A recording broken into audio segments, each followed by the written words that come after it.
Sœurs et frères dans le Christ, paix, joie, grâce, amour à chacun, à chacune de vous. Au nom de notre Seigneur Jésus-Christ, en ce mercredi de la 4e semaine du temps ordinaire. Les lieux qui nous semblent les plus familiers ne sont pas toujours les lieux les plus idéaux pour nous, pour y rester, pour y vivre. Et comme dit un proverbe aussi que j'aime beaucoup, les préjugés rendent l'œil imbécile.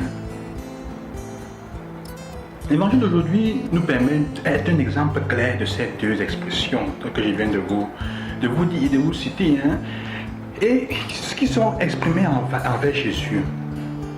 Le texte nous dira en effet qu'il rentre chez lui à Nazareth, et il dit, la question qu'on se pose, mais d'où lui viennent ces choses, cette manière de penser, cette sagesse qui est là, qui lui a donné? N'est-il pas le frère de Joseph, de Simon, de Judas, de Jacques? Et ces sœurs ne sont-elles pas mariées chez nous? Chers frères, l'évangile nous fait comprendre comment le texte nous dit Jésus ne fit pas, ne put pas faire, il n'arrivait pas à faire de miracle là-bas, sinon guérir un peu de malade. Ça nous fait comprendre que ce n'est pas que Jésus est incapable de guérir, c'est que ceux qui sont en face de lui ne permettent pas que la grâce de Dieu entre dans leur vie. Nous avons vu hier que avec la foi, on peut arracher les miracles de Dieu même s'il ne veut pas, entre guillemets, même s'il n'est pas, ça ne vient pas normalement. Et on peut l'arracher avec la femme hier qui a touché son vêtement. Mais aujourd'hui, il fait comprendre, même s'il donne, on ne va pas recevoir. Parce que quoi? Parce que ceux-ci sont remplis de préjugés. Il est difficile de faire agir la grâce de Dieu devant les préjugés. Pourquoi? Parce qu'on est convaincu qu'on connaît déjà. Le préjugé est convaincu qu'il sait déjà. Il n'attend plus rien de celui celle qui est en face de lui. Il croit tout savoir. Ceux qui ont des préjugés croient tout savoir des autres. Ils croient tout savoir de leurs frères, de leurs soeurs, de leurs maris, de leurs femmes, de leurs enfants qui sont en face d'eux. Et imaginez les familles dans lesquelles on a déjà catégorisé les enfants. Celui-ci il est intelligent comme ça, celui là-bas est sage, celui-ci est bête, celui-ci est con, celui-ci est têtu, celui-ci, on a déjà catalogué. Alors, si on raisonne avec les préjugés envers Dieu, Dieu ne peut rien faire. Il ne peut pas faire beaucoup de choses. Il ne peut pas agir beaucoup. Parce que Dieu n'agit pas en créant des choses différentes. Mais il suscite des choses nouvelles dans ce que nous avons déjà dans la vie. Alors, si donc une personne à côté de nous, avec qui nous vivons, que ce soit ton mari, ta femme, tes enfants, tes amis, tes parents, tes collègues, et on les a déjà enterrés dans des préjugés, mais peut-être même avec toutes les bonnes raisons du monde, on ne sait jamais, peut-être avec toutes les bonnes raisons du monde, Dieu ne peut pas opérer, il ne peut pas œuvrer, il ne peut faire advenir aucun changement dans cette circonstance-là. Pourquoi? Parce que tu as décidé qu'il ne peut pas y avoir de changement dans cette personne-là. Avec le préjugé, tu as décidé qu'il ne peut pas y avoir de changement dans cette personne.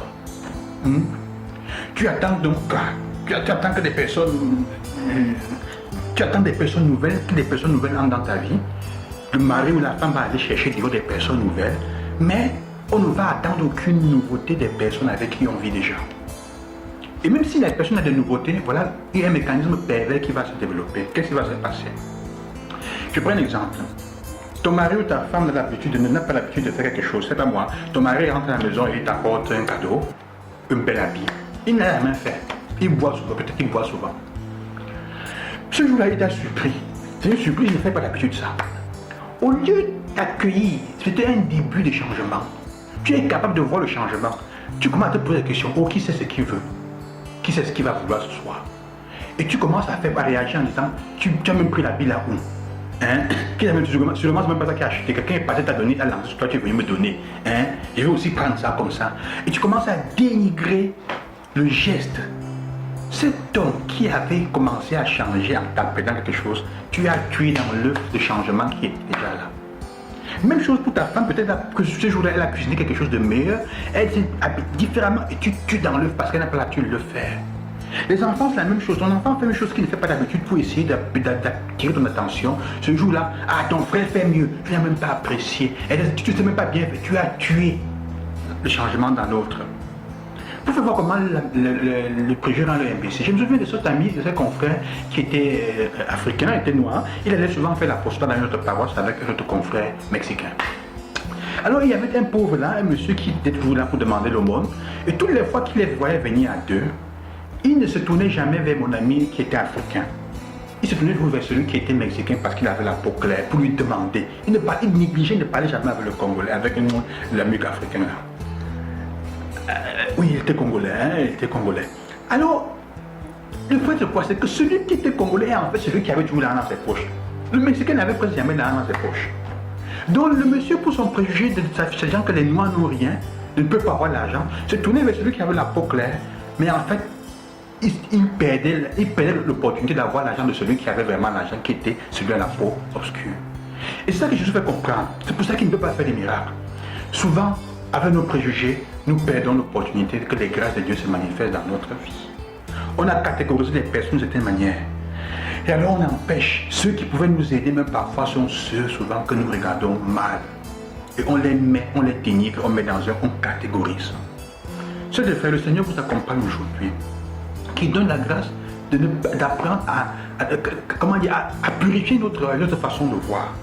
Sinon, on passe souvent à côté des grâces de Dieu, de multiples grâces. Pourquoi? Parce qu'on a des préjugés, parce qu'on n'est pas capable de voir les choses nouvelles dans les personnes avec qui on vit depuis longtemps. On pense tout savoir et on ne sait pas apprécier. Seulement en déposant de côté les préjugés et nos convictions sur les autres, nous pourrons alors voir les prodiges que Dieu opère dans le cœur et dans la vie de ceux qui sont à côté de nous. Que le Seigneur vous bénisse et qu'il vous accompagne. Je vous bénis au nom du Seigneur. Loué soit Jésus-Christ. À demain.